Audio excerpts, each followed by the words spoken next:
My name is Remy Allen. Here are the developing stories.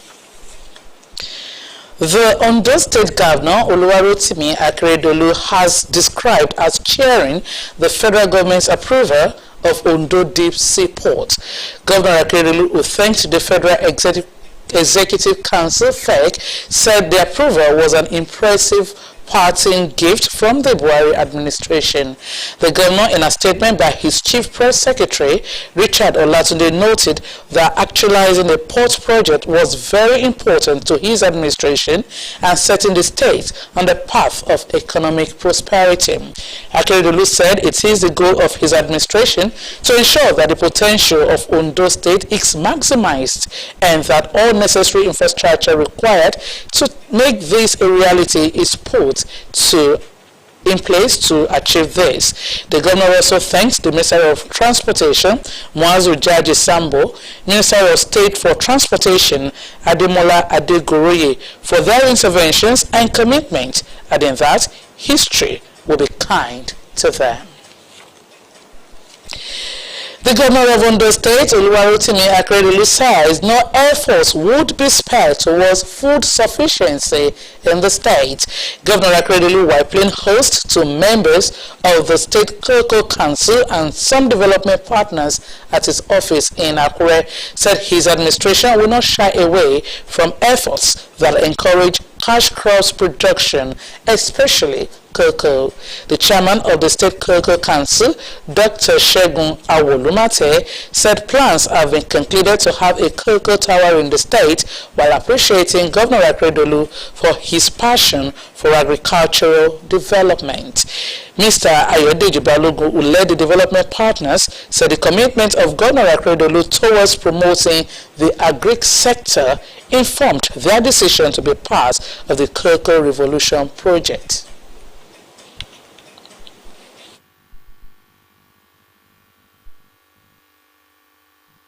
History of Africa.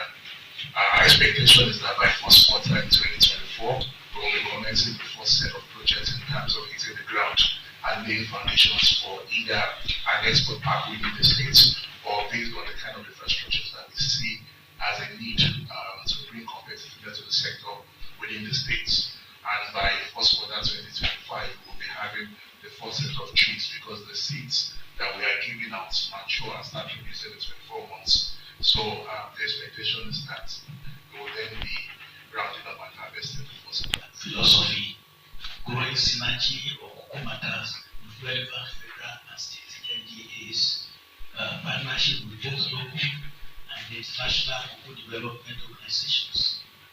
Initiation of the promising engagement with EcoBank Transnational Incorporation (ETI), EcoBank Nigeria Limited, and FX Commodities Exchange Limited or Cocoa Bond Financing Solutions.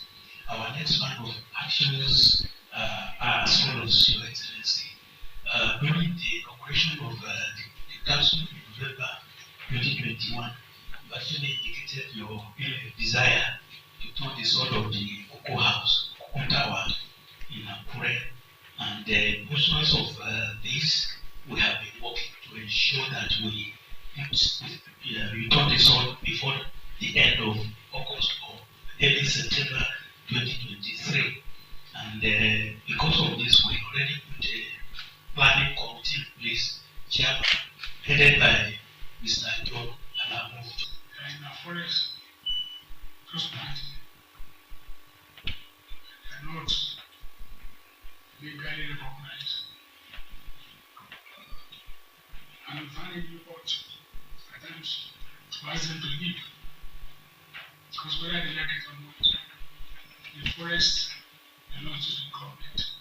It will never be their own neighbor forever. Now, when we try to explain this to them, they don't want to understand that. Now, we are made to understand that even their cocoa, or the species of cocoa that I have now, in about 3 or 4 years, will not hang them a lot. If the committee come to the body and go ahead and explain to them, if the forest are going to protect they're ready to give part of that allocation for you to clear for you and now start planting these new seeds you want to give to them. It's in their interest, but they don't really understand it. I don't know how it's going to be.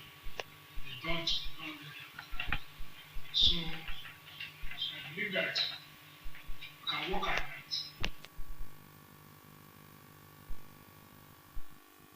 The Ondo State government has taken recently introduced education endowment levy to the people at the grassroots across the 3 senatorial districts of the state. The aim was to enlighten residents of the state, particularly taxpayers, on why government introduced the levy and how it would assist the government in revolutionizing the education sector. Our correspondent, Kunle Ariyo, reports.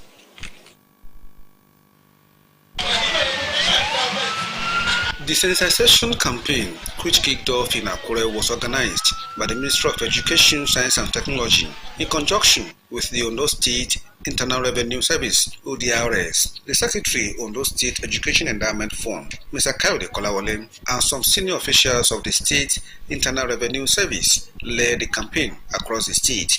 Flyers and leaflets providing information about the fund were distributed to motorists, artisans, traders, professionals, and organizations by the campaign team. They also took time to answer questions raised by individuals and enlighten them on how the endowment levy would assist government in building infrastructure, providing social amenities, and educational materials in public schools across the state.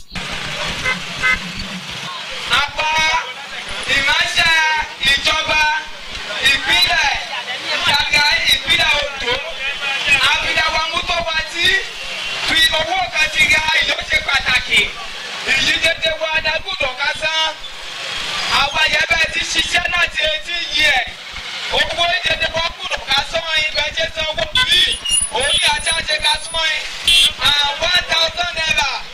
àpò mẹ́rin pẹ́lẹ́yẹ àwọn owó mẹ́tọ́ àti kásán owó yìí. Èdè ọ̀nà bá ti ṣiṣẹ́, èdè ọ̀nà bá ti gbé ọmọ ogún ọdún ó dín méjì èjìdínlógún etí yẹ àwọn gbọ́dọ̀ ká san owó rí. Speaking on the program, Secretary, Ondo State Education Endowment Fund, Mr. Kayode Kolawole, said the campaign around the state was a huge success. Mr. Kolawole solicited the understanding of the people of the state on the education endowment levy by cooperating with the state government, saying funding the education sector should be a collective effort. Everything is just to, sensitize people and create awareness about this 1,000 naira education levy in the state. It was a successful outing, and we thank God for everything. With the introduction of education endowment levy, all taxable adults from age 18 and above are required to pay a sum of 1,000 naira only on a yearly basis. The 1,000 naira education endowment levy, which covers a whole year, can be paid through the agency code of the Ministry of Education or bank transfer. Kunle Ariyo, Osrc News. The federal government says the Ministry of Aviation has been renamed as the Ministry of Aviation and Aerospace in Nigeria. The Minister of Aviation, Adi Sirika, who made the announcement in Abuja after the Federal Executive Council FEC meeting, explained that the alteration became expedient because it is on the exclusive list. He maintained that the future of aviation had experienced an advancement such that aviation and aerospace were intertwined, and Nigeria had the need to proactively set its policies to align with future occurrence. The minister linked the development to the establishment of the African Aerospace and Aviation University in Nigeria. The council also approved the concessioning of the Nnamdi Azikiwe International Airport, Abuja, and the Malam Aminu Kano International Airport in Kano. Sirika also disclosed that the Abuja airport would be concessioned for 20 years, while that of Kano would be concessioned for 30 years. President Muhammadu Buhari will tomorrow, Friday, May 19, inaugurate the state-of-the-art presidential and VIP wing of State House Medical Center, Abuja. Abiodun Oladunjoye, Director of Information, State House, said the groundbreaking ceremony of the legacy project situated within the premises of the presidential villa was conducted by the Chief of Staff to the President, Professor Ibrahim Gambari, on November 1, 2021, spanning an impressive total floor area of 2,485 square meters on a suspended floor with a basement. The hospital, which serves as a specialized intensive care center, caters to the President, Vice President, their immediate families, and VIPs, and incorporates state-of-the-art medical technology. The ECOWAS Community Court of Justice in Abuja will tomorrow hear the suit filed by the Media Rights Agenda (MRA) seeking to compel the federal government to investigate the killings of 11 journalists which occurred between 1998 and 2019. And that's Developing Stories. Thanks so much for watching. Good morning.